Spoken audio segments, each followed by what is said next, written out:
আসসালামু আলাইকুম, আশা করছি সবাই ভালো আছেন। এই ভিডিওতে আমরা দেখব কিভাবে মাইক্রোসফট ওয়ার্ড দিয়ে যে কোনো ছবির ব্যাকগ্রাউন্ড রিমুভ করা যায় খুব সহজভাবে, বা ব্যাকগ্রাউন্ডের কালার পরিবর্তন করা যায় খুব সহজভাবে দেখানোর চেষ্টা করব। তো প্রথমত হচ্ছে আমরা যে ছবিটার ব্যাকগ্রাউন্ডটা পরিবর্তন করব বা যে ছবির ব্যাকগ্রাউন্ড রিমুভ করব, ওই ছবিটা আমাদেরকে মাইক্রোসফট ওয়ার্ডে ইনসার্ট করতে হবে। তো ইনসার্ট করার জন্য হচ্ছে আমরা ইনসার্ট মেনুতে চলে যাব। এখান থেকে হচ্ছে আমরা পিকচার অপশনে আসবো। পিকচার অপশন থেকে দিস ডিভাইসে ক্লিক করে দিব। তো এখানে হচ্ছে আমাদের যে ফোল্ডারে আমাদের ছবিটা রাখা আছে, আমরা ওই লোকেশনে যাব। আমরা ওই লোকেশনে যাচ্ছি, বা আপনার কম্পিউটারে যেখানে ছবিটা সেভ করা আছে আপনারা ওই লোকেশনে যাবেন। তো ওখান থেকে ছবিটা ইনসার্ট করে নেবেন। তো আমি এই ছবিটার ব্যাকগ্রাউন্ড রিমুভ করবো, এটা আমি সিলেক্ট করে জাস্ট আমরা ইনসার্ট বাটনে ক্লিক করে দিলাম। ইনসার্ট বাটনে ক্লিক করে দেওয়ার সাথে সাথে আমাদের ছবিটা কিন্তু চলে আসছে। ছবিটা আমরা একটু বড় করে নিই। ওকে, তো এই ছবিটা থেকে আমরা ব্যাকগ্রাউন্ড রিমুভ করব। ব্যাকগ্রাউন্ড রিমুভ করার জন্য হচ্ছে আমরা যখন ছবিটার মধ্যে ছবিটা যখন সিলেক্টেড থাকবে, তখন হচ্ছে আমরা এখানে দেখতে পাবো পিকচার ফরম্যাট নামে একটা মেনু অ্যাড হয়ে গেছে অটোমেটিক্যালি। আমরা কিন্তু এটা পেজে যখন ক্লিক করে দিব, পেজে আমরা ওয়ার্কিং এরিয়ার মধ্যে থাকলে কিন্তু আমাদের এখানে এটা আসবে না, পিকচার ফরম্যাট অপশনটা আসবে না। যখনই আপনি ছবিটার উপরে ক্লিক করবেন বা ছবিটা যখন সিলেক্টেড থাকবে, তখনই কিন্তু আমাদের পিকচার ফরম্যাট অপশনটা আসবে। তো এখন হচ্ছে আমরা কি করব, আমরা পিকচার ফরম্যাটে চলে যাব। পিকচার ফরম্যাটে গিয়ে আমাদের একদম বাম পাশে আমরা দেখতে পাবো রিমুভ ব্যাকগ্রাউন্ড। তো আমরা এখানে কি করব, রিমুভ ব্যাকগ্রাউন্ডে ক্লিক করে দিব। রিমুভ ব্যাকগ্রাউন্ডে ক্লিক করার পর আমরা দেখতে পাবো আমাদের ছবিটা জুম বাড়িয়ে নিচ্ছি। তো এই যে দেখতে পাচ্ছেন বেগুনি রঙের একটা মার্কে চলে আসছে। তো বেগুনি রংটা হচ্ছে আমাদের ছবির অংশটা চলে আসছে। বেগুনি রঙেরটা শুধুমাত্র আমার পিছনে ব্যাকগ্রাউন্ডটা থাকবে। বডিতে আসলে কিন্তু বডি সহকারে রিমুভ হয়ে যাবে, এটা অবশ্যই খেয়াল রাখবেন। এই যে আমাদের যে বডিতে চলে আসছে এই বেগুনি কালারটা, এটা আমরা এই বডি থেকে রিমুভ করব। মানে হচ্ছে আমরা শুধুমাত্র ছবিটার পিছনের অংশটা সিলেক্ট করবো। এই বেগুনি কালারটা হচ্ছে আমাদের সিলেকশন। তো এখন হচ্ছে আমরা যদি ছবির পিছনে সিলেক্ট করতে চাই, সেক্ষেত্রে হচ্ছে আমরা এখানে দেখতে পাবো অনেকগুলো অপশন থাকবে। এখানে মার্ক এরিয়া টু কিপ এবং mark areas to remove.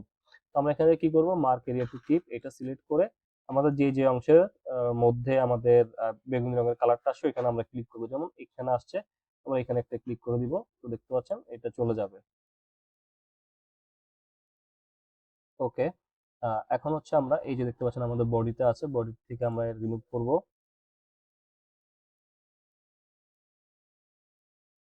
Just একটা পেন্সিল যে আইকনটা দেখতে পাচ্ছেন, এটা দিয়ে ক্লিক করলে কিন্তু আমাদের এই বেগুনি কালারটা এখান থেকে ডিসিলেক্ট হয়ে যাবে। যেমন এখানে কিছু আছে, আমরা এখান থেকে রিমুভ করে দিচ্ছি। আমাদের যে যে জায়গাতে থাকবে ওই জায়গা থেকে আমরা রিমুভ করে দিব। এইভাবে ক্লিক করে করে ক্লিক করলে রিমুভ হয়ে যাবে। এখন দেখতে পাচ্ছেন আমাদের সম্পূর্ণ অংশটা কিন্তু রিমুভ হয়ে গেছে। মানে হচ্ছে আমাদের শুধুমাত্র বেগুনি রঙের যে কালারটা আছে, এটা আমাদের শুধুমাত্র আমাদের ব্যাকগ্রাউন্ডটা সিলেক্টেড অবস্থাতে আছে। এখন দেখেন আমাদের এই যে অংশটা, এই অপশনটাতে কিন্তু ব্যাকগ্রাউন্ডটা দেখা যাচ্ছে। এই অপশনটা যদি আমরা সিলেক্টেড অবস্থাতে নিয়ে আসতে চাই, তাহলে হচ্ছে আমরা মার্ক এরিয়াস টু রিমুভ এটাতে আমরা ক্লিক করে আমরা জাস্ট এখানে একটা ক্লিক করে দিব। ওকে, এখানে একটা ক্লিক করলে আমাদের এটা এরিয়াটা সিলেক্টেড হবে, এবং হচ্ছে দেখতে পাচ্ছেন এখান থেকে কিন্তু সরে গেছে। আমরা এখানে একটা ক্লিক করে দিই। ওকে, আমাদের এখন পারফেক্টলি সিলেক্টেড অবস্থাতে আছে। এখন হচ্ছে আমরা যে কাজটা করব, কেপ চেঞ্জেস এটাতে ক্লিক করব। আমরা এটাতে ক্লিক করলে আমরা দেখতে পাবো আমাদের ছবির যে ব্যাকগ্রাউন্ডটা ছিল এটা কিন্তু পুরোপুরি রিমুভ হয়ে গেছে। এখন যদি আমরা ছবিতে একটা ব্যাকগ্রাউন্ড লাগাতে চাই, সেক্ষেত্রে ছবিটা আমরা একটু সাইজ করে নিব। তো আমরা একটু ক্রপ করে নিব আর কি। ছবিটা ক্রপ করে নিয়ে আমরা ছবিটা একটা সাইজের মধ্যে এনে তারপর হচ্ছে আমরা ব্যাকগ্রাউন্ডের কালারটা লাগাবো। ক্রপ করার জন্য হচ্ছে আমরা এখান থেকে দেখতে পাচ্ছেন ক্রপ, এই ক্রপে একটা ক্লিক করব। ক্লিক করার পর আমাদের ক্রপ এরিয়াটা দেখা যাবে। এখন হচ্ছে আমরা এই যে কালো রঙের যে কর্নার, এখানে মাউস নিয়ে গিয়ে চাপ দিয়ে ধরে আমরা এভাবে বডির সাথে একটু মিলিয়ে দিব। এভাবে আমরা এখানে ক্লিক করে ধরে আমরা বডির সাথে একটু মিলিয়ে দিচ্ছি এইভাবে। আমরা এতটুকুই রাখি। ওকে, এবং উপরের সাইডে আমরা একটু বাড়িয়ে দিই। চাইলে বডিটাকে আমরা আরেকটু জাস্টিফাই করতে পারি এইভাবে, একদম যেন পারফেক্ট লাগে। এই ধরনের আপনি যতটুকু ইচ্ছে ততটুকু ক্রপ এরিয়া সিলেক্ট করে নেবেন। তো সিলেক্ট করে নিয়ে চাইলে একটু নিচে নামিয়ে দিতে পারেন এইভাবে, অথবা চাইলে আপনারা এতটুকু রাখতে পারেন, যে আপনার ইচ্ছা আপনি যতটুকু রাখবেন অতটুকু রেখে জাস্ট আমরা কিবোর্ড থেকে একটা এন্টার প্রেস করব। এন্টার প্রেস করে দেখতে পাবো ছবিটা একটা সাইজের মধ্যে চলে আসছে। এখন যদি আমরা এখানে একটা ব্যাকগ্রাউন্ড কালার লাগাতে চাই, সেক্ষেত্রে হচ্ছে আমরা ইনসার্টে যাব। ইনসার্ট থেকে আমরা শেপে চলে আসবো। শেপে চলে এসে আমরা এখান থেকে এই যে শেপটা দেখতে পাচ্ছেন রেক্টেঙ্গেল, এটা সিলেক্ট করব।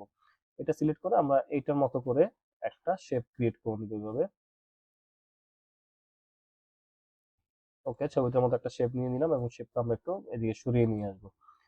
এখন হচ্ছে আমরা এই যে ছবিটা সিলেক্ট করলাম, ছবিটাকে আমাদের একটা কাজ করতে হবে। ছবিটার উপর রাইট ক্লিক করতে হবে। রাইট ক্লিক করে আমরা র‍্যাপ টেক্সট অপশনে যাব। এখান থেকে হচ্ছে আমরা ইন ফ্রন্ট অফ টেক্সট দেখতে পাচ্ছেন আপনারা, এই যে ইন ফ্রন্ট অফ টেক্সট এটাতে ক্লিক করে দিব। তাহলে আমরা ছবিটাকে মুভ করতে পারবো খুব ইজিলি। এখন হচ্ছে আমরা এই যে কালারটা, এই কালারটা আমরা একটা সিলেকশনের মধ্যে নিয়ে আসবো, বা এই কালারটা আমরা পরিবর্তন করবো। আপনি চাইলে আপনি এই কালারটা এখান থেকে পরিবর্তন করে নিতে পারেন ব্যাকগ্রাউন্ড কালার হিসাবে। ব্যাকগ্রাউন্ড কালারটা একটু পরিবর্তন করে নিচ্ছি, এই জন্য আমরা শেপ ফরম্যাটে চলে আসবো। এখান থেকে হচ্ছে শেপ ফিল যে অপশনটা আছে, এখান থেকে হচ্ছে আমরা যে কোনো একটি কালার চুজ করে দিব এখান থেকে। তো আমরা এখান থেকে এখানে যদি আপনার কালার পছন্দ না হয়, সেক্ষেত্রে হচ্ছে আপনারা মোর কালার্স এই অপশনটাতে যাবেন। এখান থেকে হচ্ছে স্ট্যান্ডার্ড, এই স্ট্যান্ডার্ডে ক্লিক করলে অনেকগুলো অপশন পাবেন, অথবা এখান থেকে হচ্ছে আপনারা আপনাদের মতো করে ক্লিক করে করে কালার চেঞ্জ করে নিতে পারেন। তো এখান থেকে হচ্ছে আমি একটা কালার নিয়ে নিচ্ছি। আমি এখান থেকে এই কালারটা সিলেক্ট করে ওকে করে দিলাম। তাহলে আমার কালারটা চেঞ্জ হয়ে গেল, এবং হচ্ছে আউটলাইনের যে কালারটা, আউটলাইন কালারটা আমি লো করে দিলাম। এখন হচ্ছে আমি এই ব্যাকগ্রাউন্ডটা ছবির উপরে নিয়ে আসবো। দেখতে পাচ্ছেন ছবির উপরে নিয়ে এসে আমি জাস্ট এইভাবে মিলিয়ে দিব ছবিটা। ওকে, আমাদের আরেকটু একটা কাজ করতে হবে। এটাকে আমরা একটু হালকা বড় করে দিই, এই ছবিটার থেকে একটু বড় করে দিলাম হালকা। এখন হচ্ছে আমরা নিব ছবিটা বড় করে দিব, দেওয়ার কারণটা হচ্ছে আমরা দুইটা ছবিকে যেন একসাথে আলাদা আলাদা ভাবে সিলেকশন করতে পারি। তো এখন হচ্ছে আমরা এটাকে ধরে নিয়ে আমরা এটার সাথে মিলিয়ে দিব, এইভাবে মিলিয়ে দিব। ওকে, দেখেন এই পাশেরটা একটু হালকা মিলে নেই, এটা আমরা একটু একটু জুম বাড়িয়ে কাজটা করব, তাহলে আমাদের কাজটা অ্যাকুরেট হবে। তো আমরা এই যে এইটা সিলেক্ট করলাম, এটা হচ্ছে আমাদের এই সিলেকশনটা হচ্ছে আমাদের ছবির এরিয়া, এবং পিছনেরটা হচ্ছে আমাদের যে আমরা যে শেপ যেটা নিলাম এটার ব্যাকগ্রাউন্ড এরিয়া। তো আমরা ব্যাকগ্রাউন্ডটাকে সিলেক্ট করলাম, সিলেক্ট করে আমরা শোল্ডার গুলোকে একটু মিলিয়ে দিব ঠিকভাবে। তো এই জন্য হচ্ছে জুম বাড়িয়ে করবেন, তাহলে একদম পারফেক্টলি অ্যাকুরেটলি মিলবে। ওকে, এখন হচ্ছে আমরা এই পাশ থেকে একটু মিলিয়ে দিব, যেন ছবিটা দেখতে অ্যাকুরেট, এবং নিচের থেকে একটু মিলিয়ে দিব। ওকে, এখন হচ্ছে আমাদের মোটামুটি ব্যাকগ্রাউন্ডটা ইয়ে করা শেষ, ব্যাকগ্রাউন্ড কালারে অ্যাড করা শেষ। এবং হচ্ছে আমরা এখন দুইটা ছবিকে ধরে ব্যাকগ্রাউন্ডে যে শেপটা আছে এটা এবং ছবিটা দুটো একটা গ্রুপে নিয়ে আসবো। এই জন্য হচ্ছে আমরা ছবিটাকে সিলেকশন করব, করে কিবোর্ড থেকে শিফট চেপে ধরবো, শিফট চেপে এই যে পিছনের যে ব্যাকগ্রাউন্ডটা আছে।